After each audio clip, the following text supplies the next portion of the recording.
In his first public event since dropping out of the presidential race, Governor Ron DeSantis in the Everglades late last week, there to address water quality issues. Send the water south. That cry for decades now, one step closer to reality in the bid to bring new life to the Florida Everglades and new protection to our Treasure Coast. Governor Ron DeSantis went to the Everglades in his first public event since dropping out of the presidential race. He headlined the big list of people on hand to watch water begin to fill the first of three 6,500-acre stormwater treatment areas, a ribbon cutting for this major step forward. By the end of the decade, it is hoped that a huge reservoir not far south of Lake Okeechobee will be finished. The vision, water from the lake goes south into the reservoir as needed, then into stormwater treatment areas that filter out pollutants, and after that, the cleaner water flows south into the Everglades, mimicking what nature once did.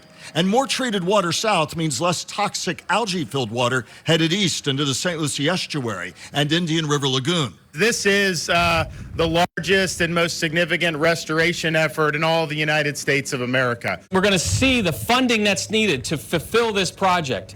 But by 2030, we have reconnected Lake Okeechobee down to Florida Bay. That's what this is all about. A multi-billion-dollar effort, much of that state money, a lot of it federal money as well. And since he became governor in 2019, there has been bipartisan praise over those years for Governor DeSantis pushing environmental projects forward in Florida.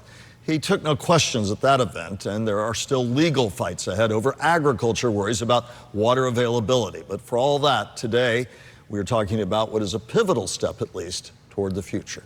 And now for our roundtable, as always, with News Channel 5 political analyst Brian Crowley. Governor DeSantis, you heard Joe Budd, the governor taking no questions the other day. I kind of talked about back where he began in terms of his environmental push. For our viewers, where does the governor go from here in your estimation, and how does he get there?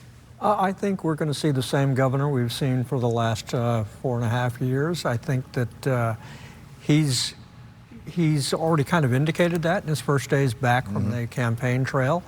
I think he's going to try to put the loss behind him. It was very humiliating, and I don't think he's a guy that takes humiliation very well. But I think the fact that he showed up for an Everglades event, and he showed up for a couple of other events over the weekend, I think that's important. I think he's demonstrating that the past is the past. I'm ready to move forward and do what I can for the state of Florida. And when you say much like what we've had the last several years, leaning more into the culture wars?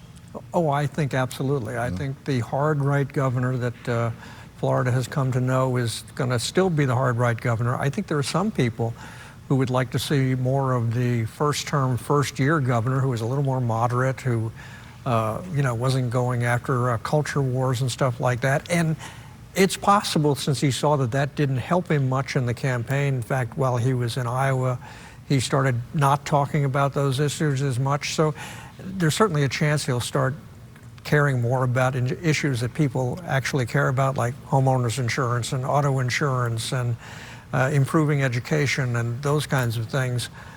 But, he might step back a bit from the culture wars, but it's pretty ingrained in him at this point. You covered candidates, including Ronald Reagan, New Hampshire, some of the most personable people you'd ever find in a campaign trail. And one of the knocks, even from his supporters, was he has to learn to find a way to close that gap, the personality deficit, they would argue.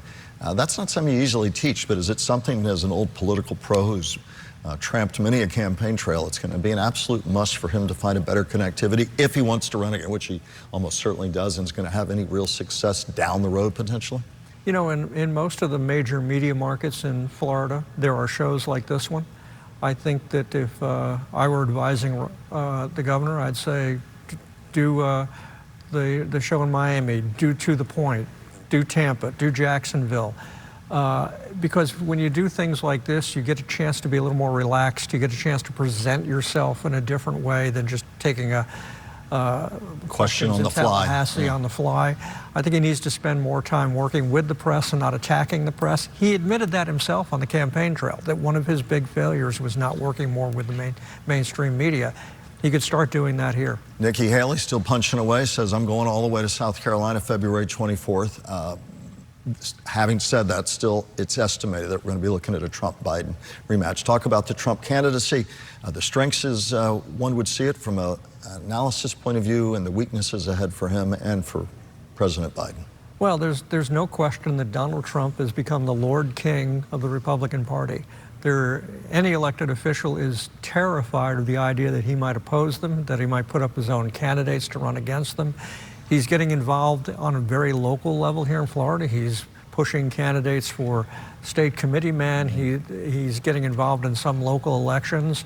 It will be interesting to see how he moves forward. As an aside, how he moves forward, whether or not he gets so involved in Florida politics that he's still going after Ron DeSantis. Yeah, those were file pictures when we showed them together. That's not been of late, by the way. That was from a couple of years ago where they were smiling at each other. Rumor has it that Donald Trump doesn't forget easily, so when people have offended him. I think he still has a tough campaign ahead of him, but the fact that this is overarching that, the cases, criminal indictments he faces. You know, as I choke on the word poll, the poll on Friday showed that he was 20-some-odd points ahead of Nikki Haley in South Carolina. If that holds true, the race will be over, and that will work to Donald Trump's advantage, because then becomes Trump versus Biden, period. Joe Budd thought that abortion was really the one calling card issue for Democrats right now. Again, he's not in the business of giving advice to Democrats, but your thoughts as we look at a potential Trump-Biden rematch. Florida may not be in play. You've argued it's been a red state for a long time, but talk about the Biden equation. Well, you know, for Joe Biden, it's going to be the economy. And while you can look at the stock market and you can look at other measures that economists have come out with that make the Florida economy look pretty strong and pretty good, until it filters down to that gallon of milk, until it filters down to that gas pump. And it's not just the price of that, what you're buying in the grocery store. You're paying more for it and also getting less of it. You buy that bag of carrots, there's far fewer carrots in the bag and the price of it has gone up.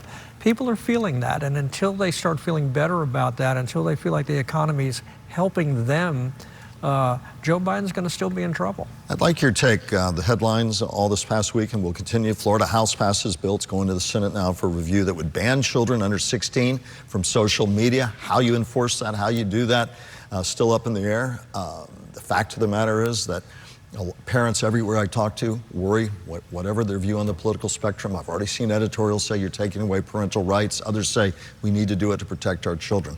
This is a big one in Tallahassee. That really is a touchstone for a lot of concerns wherever you are. Where's that head? Well, I think one of the more shocking things about this is that there's bipartisan agreement on this legislation. That's very rare in Tallahassee these days. You know, there's going to be a lot of lawsuits. The big social media companies are going to fight this tooth and nail. One of the aspects of the bill, as I understand it up to this point, is that everybody who wanted to use social media would have to show like a driver's license to prove their age. So there are a lot of adults who might balk at that. But, you know, I think the issue is real. I think it's very concerning to a lot of people. I think if the legislature can accomplish something that's actually doable and workable, that would be a good thing.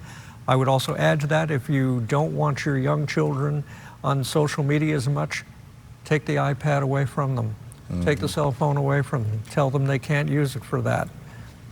Parents have an obligation too. Your closing thought, of course, on the other side, but a quick closing thought on this side of all this. There's so much I know is top of mind for you, but final thought before we go to break, and then we'll have you back. Well, I think, you know, we're going to really have to keep an eye on Ron DeSantis, and as we get into the elections later on this year, how involved will he get in state and local elections around the state?